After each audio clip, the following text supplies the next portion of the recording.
अक्सर कहते हैं व्यूअर्स, राम से बड़ा राम का नाम।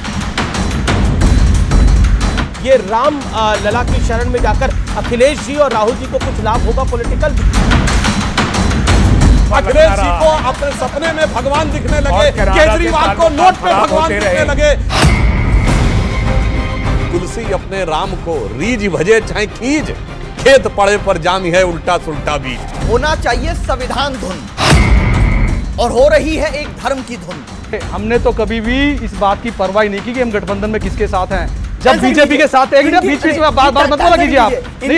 अमित जी इसको रोकिए आप। अरे भाई तरीका ठीक नहीं, आप बार-बार बीच में बोल रहे हैं। 70 साल से गाली देते हैं कांग्रेस। बात सुनिए, इससे पहले पावर एक्ट लगा था कि मणिपुर सरकार के खिलाफ लाए, मणिपुर सरकार के खिलाफ क्यों नहीं विश्वास प्रस्ताव ला रहे? व्यूअर्स, आप देख रहे हैं देश का सबसे लोकप्रिय और नंबर 1 कार्यक्रम आर पार। कबीर दास जी का एक मशहूर दोहा है, राम नाम की लूट है, लूट सके तो लूट। वैसे तो यह दोहा राम की भक्ति और शक्ति के लिए जाना जाता है, लेकिन ऐसा लग रहा है कि मौजूदा दौर में सियासी शक्ति को बढ़ाने के लिए राम नाम की लूट मची है। चर्चा है कि अपनी अगली भारत जोड़ो यात्रा के दौरान राहुल गांधी अयोध्या में रामलला के दर्शन के लिए जा सकते हैं।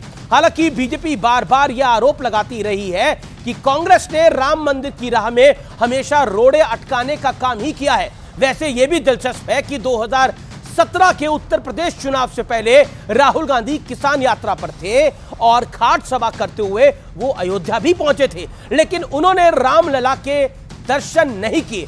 सिर्फ राहुल ही नहीं, 2019 में कि लोकसभा चुनाव से पहले प्रियंका वाड्रा भी अयोध्या पहुंची थी, लेकिन हनुमानगढ़ी से आगे नहीं बढ़ी और रामलला के दर्शन किए बगैर वापस लौट आई। लेकिन मुद्दा सिर्फ कांग्रेस या राहुल गांधी का नहीं है व्यूअर्स। अखिलेश यादव भी कह चुके हैं कि राम मंदिर बन जाएगा तो वो पूरे परिवार के साथ यानी सपरिवार अयोध्या जाकर रामलला को प्रणाम करके आएंगे, दर्शन करके आएंगे।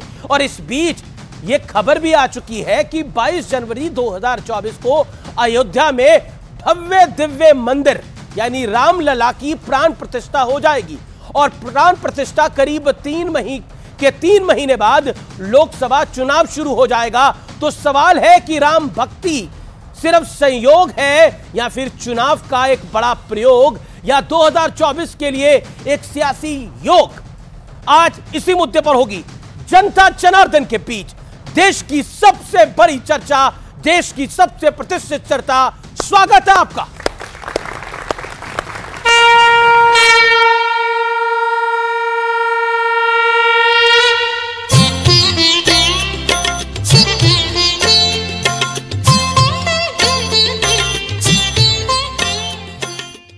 अब इसे संयोग कहिए या सियासी प्रयोग कि अचानक तमाम नेता राम भक्त हो गए हैं। लेकिन सियासी तूतू मैमे से पहले दुनिया के करोड़ों राम भक्तों के लिए एक सुखद खबर बता देते हैं। अगले साल 22 जनवरी को अयोध्या के भव्य राम मंदिर में रामलला की प्राण प्रतिष्ठा हो जाएगी और प्रधानमंत्री मोदी खुद इस मौके पर मौजूद होंगे। दूसरी बड़ी खबर यह भी है कि आम लोगों के लिए 26 जनवरी से पहले रामलला के द्वार खुल जाएंगे। जिस तिथि को प्रधानमंत्री जी आएंगे, प्राण प्रतिष्ठा का समापन उसी दिन उनकी उपस्थिति में होगा। अगले दिन से श्रद्धालुओं को दर्शन करने की पूरी सुविधा होगी, अनुमति मिलेगी। सभी कार्यक्रम 26 जनवरी के पहले निर्धारित हो जाएंगे। लेकिन अब राम मंदिर का सियासी कनेक्शन देखिए। चर्चा है कि अपनी अगली भारत जोड़ो यात्रा के दौरान राहुल गांधी भी रामलला के दर्शन के लिए जा सकते हैं। सनातन का अपमान करने की जहां एक तरफ पूरे इस गठबंधन में होड़ मची हुई है, ऐसे में अब राहुल गांधी अगर रामलला का दर्शन करके अपने पाप धोने की कोशिश भी करें तो भी नहीं होने वाले। चाहे पक्ष हो चाहे विपक्ष हो, जो भी आएंगे रामलला का दर्शन करने, उन सभी लोगों का यहाँ स्वागत और सम्मान होगा। हालांकि बीजेपी बार बार आरोप लगाती है कि कांग्रेस ने हर दौर में राम मंदिर की राह में रोड़ा अटकाने का काम किया है। लेकिन चर्चा सिर्फ राहुल गांधी की नहीं है। अखिलेश यादव भी खुलकर राम नाम का जाप कर रहे हैं। इसलिए हम सब भगवानों को मानते हैं। भगवान विष्णु के जितने अवतार हैं, हम सब भगवानों को मानते हैं। क्या भगवान राम हम समाजवादियों की नहीं? लेकिन एक प्रयोग चल रहा है। जिन पार्टियों के बड़े बड़े नेता राम नाम का जाप कर रहे हैं, उन्हीं पार्टियों के कुछ नेता सनातन से लेकर रामचरितमानस तक को कोस रहे हैं। लेकिन सबसे बड़ा सवाल है कि कहीं राम भक्ति के पीछे चुनावी शक्ति वाला एंगल तो नहीं है। आज इसी सवाल पर जनता के बीच होगी देश की सबसे बड़ी बहस, 2024 की राम धुन। अक्सर कहते हैं व्यूअर्स, राम से बड़ा राम का नाम। और क्या राम नाम पर 2024 की सियासी धुरी घूम रही है? मेरे साथ बात करने के लिए कौन कौन है? जोरदार तालियों के साथ अभिनंदन करिए डॉक्टर सुधांशु त्रिवेदी का, member of parliament Bharatiya Janata party के प्रवक्ता। जोरदार तालियों से अभिनंदन करिए संजय गुप्ता का, शिवसेना उद्धव ठाकरे गुट के नेता है, उनका अभिनंदन है। मेरे साथ शादाब चौहान है पीस पार्टी के, उनका अभिनंदन है। मेरे साथ तस्लीम रहमानी है, मेंबर ऑफ पार्लियामेंट का चुनाव लड़ चुके हैं, देश के जाने माने राजनीतिक विश्लेषक हैं, आपका भी अभिनंदन है।